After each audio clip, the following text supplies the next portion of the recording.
샬롬. 창세기 37장. 야곱은 가나안 땅에 자리를 잡았다. 그곳은 아버지 이삭이 나그네 되어 살았던 땅이다. 야곱 가족의 이야기는 이렇게 시작된다. 17세 소년 요셉은 형들과 함께 가축대를 먹이고 있었는데 그 형들은 아버지 야곱의 첩들인 비라와 실바의 아들들이었다. 요셉은 형들이 잘못을 저지를 때마다 아버지께 그 사실을 일러 바치곤 했다. 요셉은 아버지 이스라엘이 늙음하게 본 아들이어서 다른 자식들보다 더 많은 사랑을 아버지에게 받았다. 이스라엘은 요셉에게 특별히 화려한 빛깔의 고운 옷을 지어 입혔다.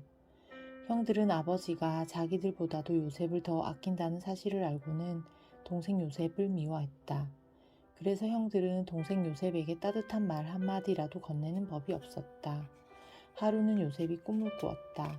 요셉이 그 꿈 이야기를 형들에게 하자 형들은 요셉을 더욱 미워했다. 요셉이 형들에게 말했다. 내가 꾼 꿈 이야기를 좀 들어보세요. 우리가 들에서 곡식단을 묶고 있었어요. 그런데 문득 제 곡식단이 꼿꼿이 일어서는 게 아니겠어요? 그러더니 형들의 곡식단이 내 곡식단을 빙 둘러서서 내 곡식단에게 절을 하더군요. 형들이 요셉에게 핀잔을 주었다. 뭐라고? 그러니까 내가 우리보다 높아져서 우리를 다스리게 된다는 거야? 내가 우리의 집에 살아도 된다는 이거야? 형들은 요셉이 꿈 이야기를 한 뒤로 더욱더 요셉을 미워했다. 얼마 뒤 요셉은 또 꿈을 꾸었다. 이번에도 요셉은 형들에게 꿈 이야기를 했다. 내가 어저녁에 또 꿈을 꾸었거든요. 해와 달과 별 11개가 나에게 절을 하더라고요. 요셉이 아버지와 형들에게 이런 꿈 이야기를 하자 아버지 야곱이 요셉을 꾸짖었다. 아니, 그게 도대체 무슨 꿈이냐. 그래, 나와 내 어머니와 내 형들이 모두 너에게로 가서 너한테 엎드려 절을 하게 될 것이란 말이냐? 요셉의 형들은 요셉을 시샘했지만 아버지 야곱은 요셉의 말을 마음에 담아두었다. 때에 요셉의 형들은 세겜에서 아버지의 가축대에 풀을 먹이고 있었다. 어느 날 이스라엘이 요셉에게 말했다. 요셉아, 너도 알고 있듯이 내 형들이 세겜에서 가축대를 치고 있지 않느냐? 내가 형들에게 갔다 와야겠다. 요셉이 대답했다. 예, 다녀오겠습니다. 이스라엘이 요셉에게 말했다. 가서 내 형들이 잘 있는지 또 가축들에게도 아무 탈이 없는지 보고 오너라. 이스라엘은 요셉을 헤브론 골짜기에서 세겜으로 보냈다. 요셉이 세겜에 도착하여 들판에서 헤매고 있는데 어떤 사람이 요셉에게 물었다. 너는 누구를 찾고 있느냐? 요셉이 말했다. 제 형들을 찾고 있는 중입니다. 혹시 제 형들이 어디에서 양을 치고 있는지 아세요? 그 사람이 말했다. 그들은 여기를 떠났다. 나는 그들이 도단으로 가자고 하는 말을 들었다. 요셉은 형들을 뒤쫓아가서 도단에서 형들을 만났다. 요셉의 형들은 멀리서 요셉이 오고 있는 것을 보고는 요셉을 죽이려고 음모를 꾸몄다. 요셉의 형들이 서로 수군거렸다. 야, 저기 꿈쟁이가 온다. 저 녀석을 죽이자. 죽여서 웅덩이에 집어던지고 들짐승이 저 녀석을 집어삼켰다고 시치미를 떼자. 저 녀석이 꾼 꿈이 얼마나 멋들어지게 실현되는지 두고 보자. 르우벤이 이 말을 듣고 형들의 소나기에서 요셉을 구해내려고 말했다. 요셉을 죽이지는 말자. 피를 흘려서는 안 돼.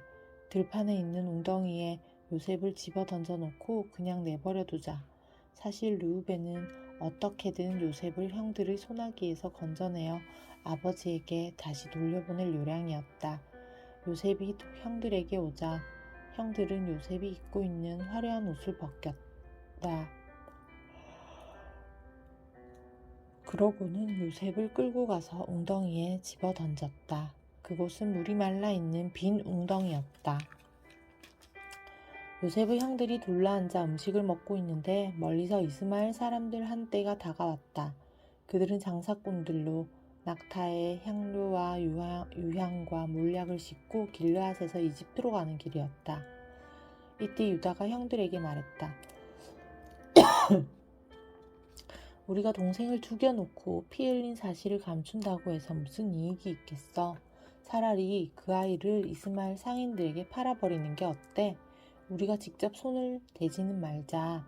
어찌 되었든 그 아이는 우리 동생이고 피부치니까 말이야. 형제들은 유다의 말에 모두 동의했다. 마침 미디안 상인들이 그들 곁을 지나가고 있었다. 그들은 요셉을 웅덩이에서 꺼내 그 이스마엘 사람들에게 은 20개를 받고 팔았다. 이스마엘 상인들은 요셉을 데리고 이집트로 갔다. 르우벤은 이런 일을 알지 못했다. 나중에 웅덩이로 돌아온 르우벤은 요셉이 없어진 것을 알고 자기 옷을 찢으며 슬퍼했다. 르우벤은 형제들에게로 달려가 외쳤다. 얘들아, 요셉이 없어졌어. 이제 나는 어쩌면 좋단 말이냐. 형제들은 순념소 한 마리를 잡아 그 피를 요셉의 옷에 묻혔다. 그들은 피 묻은 요셉의 옷을 아버지에게로 가지고 가서 그것을 내보이며 말했다. 아버지, 오다가 이 옷을 주었어요. 이 옷은 요셉의 것이 아닌가요? 아버지 야곱이 그 옷을 알아보고는 말했다. 내 아들 옷이 틀림없구나.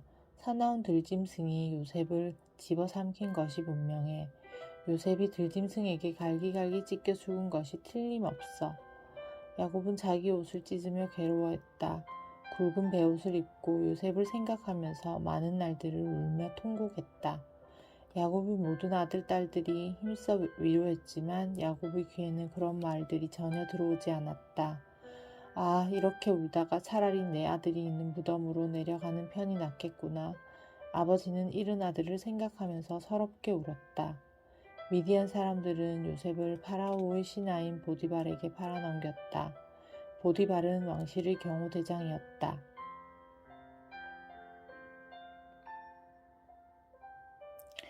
38장. 그 후에 유다는 자기 형제들을 떠나 아둘람 사람 히라에게로 가서 그와 함께 살았다.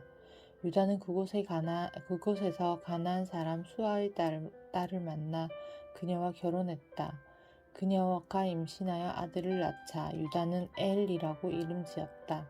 그녀가 또 임신하여 아들을 낳자 유다는 오난이라 이름 지었다. 그녀가 또 임신하여 아들을 낳자 유다는 셀라라고 이름 지었다. 셀라가 태어날 당시 유다는 거십에 머물고 있었다. 유다는 맏아들 엘을 장가보냈다. 며느리의 이름은 다말이었다. 맏아들 엘은 주께서 보시기에 악함으로 주께서 그를 죽이셨다. 유다가 오난에게 말했다. 내가 형수와 결혼해서 내 형의 대를 이어가도록 하여라. 오난은 형수와 결혼해서 아이를 갖더라도 그 아이가 자기 자식이 될 수 없다는 것을 알고 있었다. 그래서 오난은 형의 자식을 낳아주지 않기 위해서 형수와 잠자리를 가질 때마다 땅바닥에 사장을 냈다. 다말은 임신을 할 수 없었다. 그 일이 주께서 보시기에 악함으로 주께서 오난 역시 죽이셨다. 유다가 며느리 다말에게 말했다. 얼마 동안 친정에 가 있도록 해라. 너는 내 아들 셀라가 클 때까지 기다려야겠다. 그동안 과부로 지내도록 하거라. 유다가 이렇게 말한 것은 막내 셀라마저 잃게 될까 두려워서였다. 며느리 다말은 친정에 가서 지냈다. 세월이 흘러 유다의 아내인 수아의 딸이 세상을 떠났다. 아내를 애도하는 기간이 지나자 유다는 친구인 아둘람 사람 히라와 함께 양털을 깎으러 딥나로 올라갔다. 다말은 시아버지 유다가 양털을 깎으러 딥나로 올라온다는 말을 들었다. 다말은 과부들이 입는 옷을 벗고 새 옷으로 단장했다. 그런 후에 다말은 얼굴을 너울로 가리고 딥나로 가는 길목의 에나임 입구에 앉아 있었다. 다말이 그렇게 한 것은 막내인 셀라가 다 컸는데도 시아버지가 자신을 셀라와 결혼시켜주지 않았기 때문이었다. 유다가 다말을 보고 몸파는 여인인 줄 알았다. 유다는 다말이 얼굴을 가리고 있었기 때문에 알아보지 못했다. 유다는 길가에 앉아있는 여자가 자기 며느리인 줄도 모르고 그 여자에게 말을 붙였다. 너에게로 들어가 잠시 쉬었다 가겠다. 그 여자가 말했다. 당신은 그 대가로 제게 무엇을 주시겠습니까? 유다가 대답했다. 내 가축대 가운데서 염소 새끼 한 마리를 주겠소. 그 여자가 말했다. 그렇다면 당신이 그 염소 새끼를 보낼 때까지 제게 담보물을 맡기도록 하세요. 유다가 물었다. 담보물로 무엇을 주면 되겠소? 그 여자가 대답했다. 당신의 도장과 허리띠 그리고 손에 쥐고 있는 지팡이를 주세요. 유다는 그것들을 그 여자에게 주고 그녀와 잠자리를 가졌다. 그렇게 해서 다말은 유다의 아기를 가졌다. 다말은 집으로 돌아가서 너울을 벗고 다시 과부들이 입는 옷으로 갈아입었다.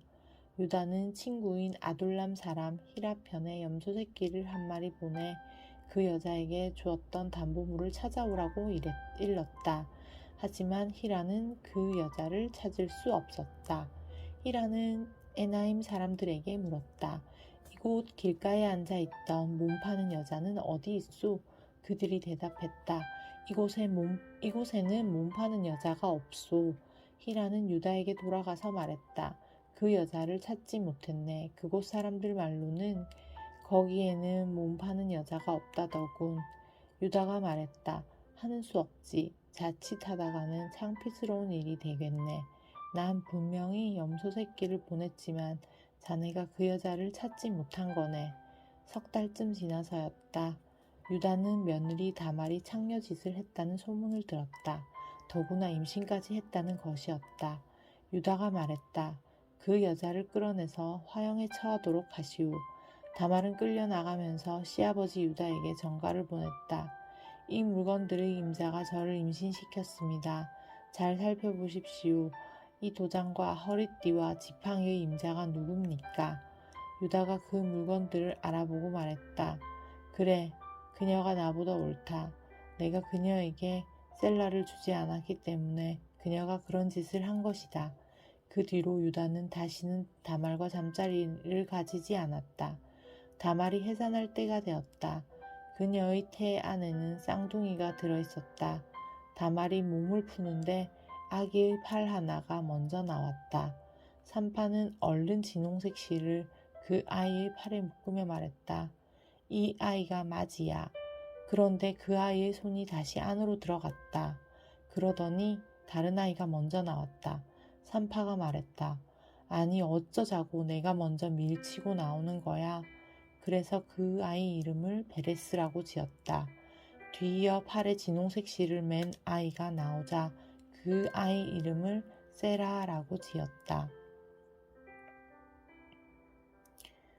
39장 요셉이 이집트로 끌려가자 이집트 사람 보디발이 요셉을 샀다. 보디발은 파라오의 신하로서 왕실의 경호대장이었다. 주께서는 요셉과 함께 하셨다. 그래서 요셉은 하는 일마다 모두 잘 풀렸다.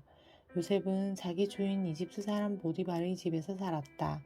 요셉의 주인 보디발은 주께서 요셉과 함께 하셔서 요셉이 하는 일마다 잘 되도록 돌봐주신다는 것을 알게 되었다. 요셉은 주인 보디발의 눈에 들었다. 보디발은 요셉에게 집안일 뿐만 아니라 자기 재산까지도 전부 다 맡겨 관리하도록 했다. 요셉이 보디발의 집과 재산을 모두 관리하게 된 뒤부터 주께서 요셉을 위해 그 이집트 사람 보디발의 집에도 복을 내려주셨다. 집 안에 있는 것이든 들에 있는 것이든 보디발이 가진 모든 것 위에 주의 복이 임했다. 요셉의 주인 보디발은 자신의 모든 것을 요셉에게 맡겼다. 그는 자신이 먹는 음식을 제외하고는 아무것도 간섭하지 않았다. 요셉은 체격이 건장하고 잘생긴 미남 청년이었다. 그 후로 어느 날 보디발의 아내가 요셉에게 자꾸 눈길을 주더니 자기 침실로 가자고 요셉을 유혹했다. 요셉은 거절하면서 주인의 아내에게 말했다. 주인님은 집안일을 모두 제게 맡겨 관리하게 하셨습니다. 그분은 모든 것을 제 손에 맡기셨습니다. 이 집안에는 저보다 높은 사람이 없습니다. 그래서 모든 것을 제 마음대로 할 수 있지만 오직 주인마님만은 제 마음대로 할 수 없습니다. 마님은 주인님의 아내이기 때문입니다. 제가 어찌 이런 나쁜 짓을 저질러 하나님께 죄를 지을 수 있겠습니까? 그럼에도 보디발의 아내는 날마다 요셉을 유혹했다. 그러나 요셉은 그녀의 말을 들어주지 않았고 그녀와 단둘이 있는 자리까지도 피했다. 어느 날 요셉이 일을 보려고 보디발의 집 안으로 들어가게 되었다. 마침 집안에는 하인들이 아무도 없었다. 보디발의 아내는 요셉의 옷자락을 붙들고 함께 자기 침실로 가자고 매달렸다. 요셉은 뿌리치고 바깥으로 뛰쳐나갔다. 하지만 보디발의 아내가 옷자락을 놓지 않는 바람에 요셉의 옷이 벗겨져서 그 옷이 그 여자의 손에 그대로 남게 되었다. 이렇게 요셉이 자기 옷을 보디발의 아내 손에 놓아둔 채 도망치자 보디발의 아내는 하인들을 불러 말했다. 이것 좀 봐라. 주인이 우리 집에 데려다 놓은 저 히브리 녀석이 우리를 웃음거리로 만드는구나. 그 녀석이 내 방으로 뛰어들어와서는 나를 덮치려고 하길래 내가 큰 소리로 비명을 질러 댔더니 그 녀석이 놀라서 자기 옷을 벗어둔 채 달아났다. 보디발의 아내는 남편이 집으로 돌아올 때까지 요셉의 겉옷을 가지고 있었다. 남편 보디발이 집으로 돌아오자 그녀는 하인들에게 했던 말을 그대로 되풀이했다. 당신이 우리 집에 데려다 놓은 그 히브리 녀석이 내 방으로 들어와 나를 덮치려고 했어요. 내가 큰 소리로 비명을 질렀더니 그 녀석이 이렇게 옷을 벗어놓은 채로 도망쳤어요. 보디발은 자기 종이 그런 짓을 했다는 아내의 말을 듣고 크게 화를 냈다. 요셉의 주인은 요셉을 잡아들여 감옥에 가두었다. 요셉이 갇힌 곳은 왕의 제수들을 가두는 감옥이었다. 요셉은 감옥에 갇히는 신세가 되었지만 주께서 요셉과 함께 하셨다. 주께서는 요셉을 돌보시어 요셉이 간수장의 눈에 들도록 하셨다. 간수장은 감옥에 갇혀있는 죄수들을 모두 요셉에게 맡겼다. 그는 감옥 안의 모든 일들을 요셉이 도맡아 처리하게 했다. 간수장은 요셉에게 맡긴 일에 대해서는 아무런 간섭도 하지 않았다. 주께서 요셉과 함께 하심으로 요셉이 하는 일마다 모두 잘 되었다. 아멘.